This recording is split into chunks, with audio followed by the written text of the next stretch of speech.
ሀጂ እኮ የአያቴ የዊልሰን ውሻ ነበር። አንተ ቡቺ ጠፍተህ ነው? ሀጂ ባቡር ጣቢያው ጋር መጣ። እናም ታሪካቸው የጀመረው እዛ ነው።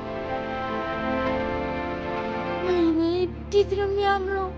ከየት ነው ያመጣኸው? ተራ ውሻ አይደለም ይሄ ውሻ ፓርከር። በጃፓንኛ 8 ማለት የመልካም ዕድል ቁጥር። ውጭ ያለው ውሻ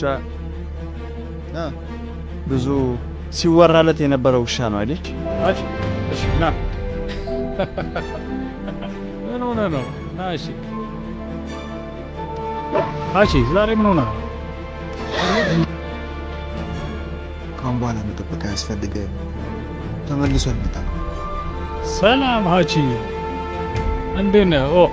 ኦ ለዚህም ነው ሀጂ ለዘላለም የኔ ጀግና ነው።